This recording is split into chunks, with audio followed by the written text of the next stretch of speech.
अस्सलाम वालेकुम दोस्तों, क्या हाल हैं? आप सब कैसे हैं? दोस्तों, आज की हमारी वीडियो का उन्वान है करबला के हवाले से।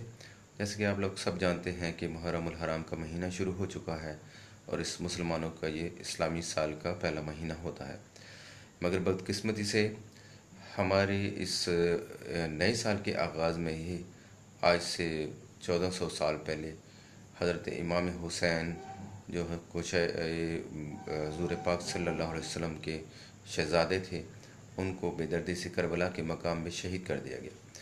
तो दोस्तों, आज हम उनकी वीडियो शुरू करने से पहले उनके बारे में करबला का मुकम्मल वाक़या आपको बताना चाहेंगे और इस बारे में आपको मुकम्मल मालूमात देना चाहेंगे।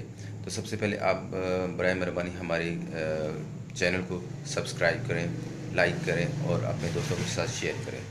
तो दोस्तों, सबसे पहले मैं आपको बताता चलूँ कि जब हज़रत उस्मान गनी रज़ी अल्लाह ताला अन्हो का विसाल हुआ, आपकी वफ़ात हुई, आपकी शहादत हुई, तो उस वक़्त फ़ितनों का एक बाज़ार गर्म था।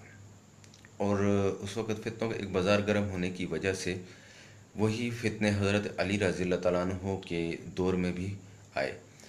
इस फ़ितनों की भेंट हज़रत अली रज़ी अल्लाह ताला अन्हो भी चढ़ गए। उसके बाद ये खिलाफत का जो सिलसिला है वो हज़रत इमाम हसन रज़ी अल्लाह ताला अन्हो के हाथ में आया। मगर कुछ मसलहत अंदेशी के तहत कि उम्मत की इस्लाह करनी है, इस तहत हज़रत इमाम हुसैन रज़ी अल्लाह ताला अन्हो से खिलाफत ले ली गई और यूँ ये हाथ दर हाथ खिलाफत दूसरे हाथों में जाती रही और आखिरकार हज़रत अमीर मुआविया रज़ी अल्लाह ताला अन्हो के हाथ तक पहुँची। हज़रत अमीर मुआविया रज़ी अल्लाह ताला अन्हो के पास जब खिलाफत आई तो आपके मुशीरों ने आपको एक मशवरा दिया कि आप जैसे हज़रत उस्मान गनी और हज़रत अली रज़ी अल्लाह ताला अन्हो के बाद हज़रत इमाम हसन रज़ी अल्लाह ताला अन्हो के हाथ में खिलाफत आई है, ऐसे ही आप अपने बेटे को खिलाफत दे दें, खिलाफत में शामिल कर लें ताकि आपके बाद कोई उम्मत में मसला ना बने, क्योंकि लोग इस वक्त फितना अंगेज़ी में गिरे हुए थे और बहुत सी परेशानियाँ और बहुत से मसाइल जन्म ले रहे थे। तो इस मसलहत अंदेशी के तहत हज़रत अमीर मुआविया रज़ी अल्लाह ताला अन्हु ने पहले तो इस चीज़ से इनकार किया, लेकिन बाद में अपने मुशीरों से मशवरा करने के बाद वो इस चीज़ पर राज़ी हो गए कि हज़रत यज़ीद को इस चीज़ पर यज़ीद की बैयत कर ली जाए इस चीज़ पे। तो जब ये करने के बाद हज़रत अमीर मुआविया हिजाज़ मुक़द्दस तशरीफ़ लाए तो वहाँ पर आपने देखा कि बहुत से लोग आपकी बात से मुत्तफ़िक थे, लेकिन कुछ लोग आपकी बात से इत्तफ़ाक़ नहीं कर रहे थे। तो हज़रत अमीर मुआविया रज़ी अल्लाह ताला अन्हु उनमें हज़रत अमीर मुआविया रज़ी अल्लाह ताला अन्हु बीबी आयशा रज़ी अल्लाह ताला अन्हु के पास तशरीफ़ ले गए और फरमाया कि ये लोग मेरी बात से इनकार कर रहे हैं, मेरे साथ मुत्तफ़िक नहीं हो रहे हैं। तो आप हज़रत आयशा सिद्दीक़ा रज़ी अल्लाह ताला अन्हा फरमाया कि आप इनके साथ सख्ती से ना पेश आएँ, बल्कि इनके साथ नरमी से बर्ताव करें और इनको एहतराम की निगाह से देखें। तो हज़रत अमीर मुआविया रज़ी अल्लाह ताला अन्हु सबके पास फ़र्दन गए और सबसे मुलाकात की और सबको बताया कि मैंने यज़ीद को बैयत क्यों कराई। तो मगर हज़रत इमाम हुसैन रज़ी अल्लाह ताला अन्हु, हज़रत अब्दुल्ला बिन उमर, हज़रत अब्दुर्रहमान बिन अबी बकर, हज़रत अब्दुल्ला बिन अब्बास और हज़रत अब्दुल्ला बिन ज़ुबैर, ये 5 अफराद थे जो यज़ीद के हाथ पर बैयत करने से इनकारी थे, क्योंकि यज़ीद के जो किरदार था वो बहुत मशकूक था, ये सारी दुनिया जानती थी। मगर बहुत से लोगों ने जो उनकी बैयत की वो एक दूसरे की देखा देखी यज़ीद के हाथ पर बैयत की। मगर हज़रत इमाम हुसैन क्योंकि नवासे रसूल थे और आपको ये नागवार बात थी कि कोई खिलाफत का खलीफा कोई ऐसा शख्स हो जिसका किरदार अच्छा ना हो, तो आपने इस चीज़ से इनकार किया। उसके बाद यज़ीद ने भी आपको दावत दी।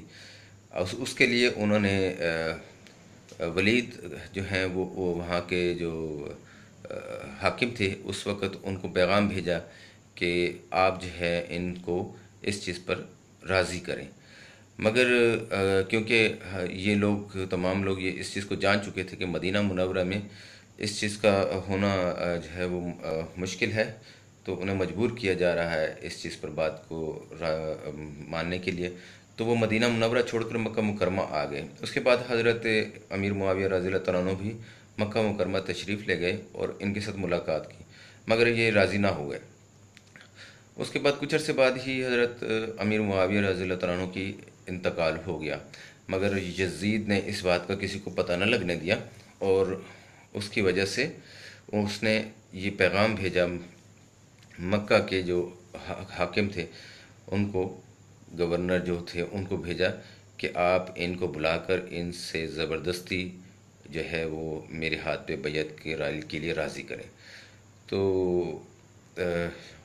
جو ولید تھے انہوں نے مشورہ کے لیے ایک دوسرے جو ان کے وہ تھے جو سابقہ رہ چکے تھے گورنر، ان کو بلایا اور ان سے پوچھا، تو انہوں نے بھی یہی کہا کہ آپ جو ہے ان سے زبردستی جو ہے وہ اقرار نامہ لیں، ادروائز یہ آپ کے ہاتھ نہیں آئیں گے۔ تو دوستو، جب حضرت امیر معاویہ رضی اللہ تعالیٰ عنہ کی وفات ہو گئی تو یزید نے اب والی مدینہ ولید کے نام ایک خط بھیجا کہ آپ ان تمام لوگوں کو بلا کر ان سے زبردستی بیعت خلافت لیں اور ان کو مجبور کریں۔ مگر ولید چونکہ تھوڑا نرم دل انسان تھے، تو انہوں نے سابقہ والی مدینہ حکم بن مروان بن حکم کو بلا بھیجا اور ان سے پوچھا کہ اس کے بارے میں کیا کرنا چاہیے۔ تو مروان بن حکم نے یہ کہا کہ آپ کو ان سے زبردستی بیعت خلافت لینی چاہیے۔ تو مگر حضرت ولید جو ہیں وہ اس بارے میں تھوڑا اختلاف رکھتے تھے ان سے، اس لیے انہوں نے حضرت امام حسین رضی اللہ تعالیٰ عنہ اور ان تمام لوگوں کو بلا بھیجا، اور یہ سب تمام لوگ جو ہے مسجد میں بیٹھے تھے، تو انہوں نے سوچا کہ اس وقت تو یہ وقت نہیں ہے مجلس کا، مگر کیوں بلایا گیا ہے۔ تو حضرت امام حسین رضی اللہ تعالیٰ عنہ اپنے کچھ نوجوانوں کو ساتھ لے کر ولید کی دربار میں پہنچے، ولید کے پاس، اور حضرت ولید سے پوچھا کہ آپ نے مجھے کیوں بلایا ہے۔ تو مروان بن حکم کو بھی ان کے ساتھ دے کر حضرت امام حسین رضی اللہ تعالیٰ عنہ خوش ہوئے، کیونکہ وہ دونوں کا ذرا تھوڑا سا آپس میں اختلاف چل رہا تھا۔ تو حضرت حسین رضی اللہ تعالیٰ عنہ نے کہا کہ آپ دونوں کو دیکھ کے مجھے بہت خوشی ہوئی ہے۔ تو اس موقع پر آپ یزید کا پیغام پہنچایا گیا حضرت امام حسین رضی اللہ تعالیٰ عنہ کو، مگر امام حسین رضی اللہ تعالیٰ عنہ نے اسی وقت انکار کر دیا اور فرمایا کہ یزید کا کردار جو ہے اس قابل نہیں کہ اس کے ہاتھ پر بیعت کی جائے اور اس کو امت مسلمہ کا خلیفہ مانا جائے۔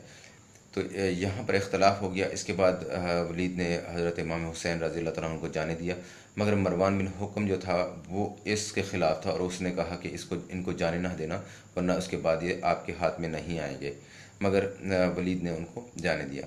تو دوستوں، آج تک کی ہماری یہ ویڈیو کافی ہے۔ انشاءاللہ کل ہم آپ کے پاس دوبارہ مزید کس احوال کو لے کے حاضر ہوں گے۔ تب تک کے لیے اجازت دیجیے۔